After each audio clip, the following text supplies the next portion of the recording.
Today I wanted to talk a little bit about feeling like you're out of place, especially in a new environment, or in other words, imposter syndrome. So what it is basically the feeling of doubt and feeling like you don't belong in a certain place. It could be either in an educational setting or in a work environment, and it affects a lot of people, especially those who are typically like super high achievers or people that are in a high stress kind of environment. And also it disproportionately affects women more than men, but I won't go into that in detail. But what I will do is kind of talk a little bit about what it feels and how we can kind of overcome it. So the reason why I wanted to talk about this today is because it is a topic that is close to my heart as well, just because this is exactly what I've been feeling. And if you don't know, it's because I recently just got a new job, and it's a whole new environment. So it's not just, you know, a new environment with like different colleagues, a different company, different boss and supervisors, but also it's just the fact that I've kind of like switched industries. So from like a pharma industry to an engineering industry. What happened is I was feeling very intimidated and kind of out of place, just because this current company that I am at, it's a very male-dominated field. I remember coming in for the first day of work, since it's kind of like an open space concept kind of work environment. So there's like no cubicles, but everyone's just like working together in this like open area. And going into the engineering department, I was pretty much the only female engineer in a group of like 6 or 7. And you know, it's not just about the age thing. There are of course some senior engineers who are like a couple years older than me, but there's also people my age, but then there's no peers that I kind of identify with as a woman and as a minority. So it was just very scary. Yeah, I think that's the right word. It was a scary first few weeks, and don't get me wrong, they are very, very nice people. They are really open to questions, even though sometimes I feel like the questions that I'm asking are like maybe very dumb or very basic, but they never made me feel that way. They never spoke in a condescending way whatsoever. They were very open, and you know, it was really easy to work with the guys. But also, like I said, sometimes I do get the feeling like, you know, just because I haven't been practicing engineering since I graduated from university, there's of course a few things I need to catch up and I need to relearn. And however, even though they didn't make it difficult for me to do that, but it still requires a lot of effort on my part to kind of accept the change and be comfortable of, you know, with the fact that you don't know every single thing. That's where I guess I kind of face that kind of like imposter syndrome, and always have that kind of feeling, or like kind of that inner voice in the back of my head saying that, hey Mira, like they're gonna find out that, you know, you're not who you say you are, like you're gonna be exposed, like you don't belong here. So all those negative kind of thoughts and voice in my head, it was of course pretty hard to dispel.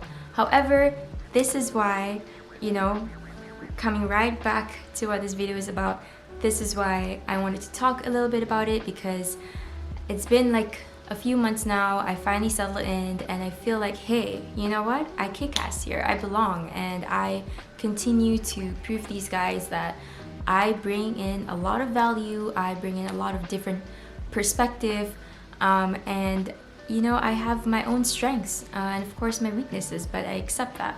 And so here's how to deal with feeling like an imposter. So the first tip is separate feelings from facts. I'm gonna let that sink in. Just because you think it doesn't mean it's true. And I'm gonna repeat it again. Just because you think it, it does not mean it's true. it's very important that, sometimes you really have to realize that all these things that you're feeling, it's not reflected in reality. It's just what's in your head. I think the easiest way for how I kind of deal with that is actually like writing it down. If you're an engineer like myself, and you feel like, hey, I just got this new position, I really don't feel like I belong, like all these people here, it looks like they know a lot more than me, and I just feel like I need to do a lot of catch up, a lot of relearning to kind of be able to be on the same level as them. Write it all down, like how did you get here? It's not the fact that, anybody can just walk in and be like, hey, I want to get this job, sign me up. There's a lot of different steps that you need to go through. You have to, of course, make sure that you have the right qualifications, you have your degree. That means, and in order to get the degree, you have to be able to kind of learn and master all these difficult concepts. And second, it's also comes down to experience. Did you have the right experience? Did you have the right skills? Did you have the right mindset and professional experience to get this? If you didn't, you would not be in this position. And so that's kind of like the simplest way to kind of make sure that you are grounded in reality and not bogged down by the thoughts in your head. The second thing is be kind to yourself. You really don't have to be an expert since day one. Give yourself some time to kind of adjust to changes. It takes a lot of effort and a lot of energy to adjust not just your physical but your mental to, from an environment where you're comfortable with to a totally new environment where there's just so many things that is just brand new and you are just not used to. So give yourself time and be kind to yourself. And one of the easiest ways for me to kind of practice that is to practice positive words of affirmation. For example, I am this, I am this is this. So whatever value that you want, for example, if you want to be kind, you want to be courageous, you want to be compassionate, write it down somewhere. Put it like a sticky note on your mirror in the bathroom wall, so that when you're kind of like getting ready, you're putting on your skincare, your makeup in the morning before you go to work, you can kind of like see all these words of affirmation, read them out loud. Don't just read them in your head, read them out loud. Because if there's one thing that I remember from my mom is she said that kata-kata tu doa, which that's in Malay, but when translated, it directly translates to your words are prayers. Your words are a way of manifesting and materializing what you want and who you want to become. And so, of course, it's not as easy as getting up one day, saying all these things and you would automatically become that person. It also takes a lot of effort from your part, but this helps to make sure that you're in the right mindset and you're in the right place and pushing you towards that right direction. Third, and this is kind of related to the second point of being kind to yourself, is let go of perfectionism. I know some of us, we tend to kind of like zone in on all the tiny details of imperfections because we feel like, man, how could I miss that? Like I should have done better, I should have known better. But you have to kind of like just chill, adjust your standards in a way that, I'm not saying like lowering your bar, but focus on the progress that you've made instead of like focusing on all the mistakes. Of course, that's important as well, not just sweeping your mistakes under the carpet and actually learning from them, but at the same time, don't let it like drag you down. Don't let it be a weight and a burden on your shoulders and something that you keep on comparing yourself to, like, hey, like I am my mistake. That is a totally wrong ideology to live with. Instead, if you have mistakes, good, you learn from them, don't repeat them again, and use that as a learning tool to help you grow. And kind of like I said, focus on your progress, focus on who you were yesterday and who you are today, and look at how far you've come. So that's kind of a way for you to actually focus on what's important and that you are growing and evolving every single day. Last but very not least tip is say yes to new opportunities. Even though you feel scared and feel like you can't cope with it, if you have the time to, don't let that bring you down.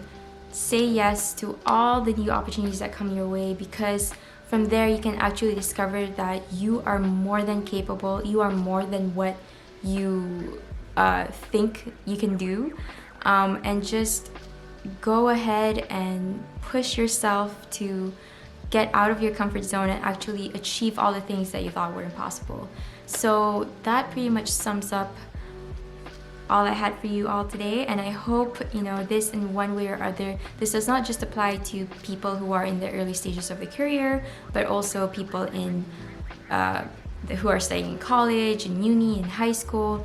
You sometimes might feel like you're in this certain situations where you don't belong. So I hope all these tips and tricks that I kind of shared, I hope that kind of helps you realize that you definitely belong. You definitely are where you should be. And yeah, I hope I see you in the next video. And I hope this kind of talk, I don't know, I really like sharing kind of all these thoughts with you, and I hope you like it as well. But leave me a like if you found this video in any way, shape, or form useful.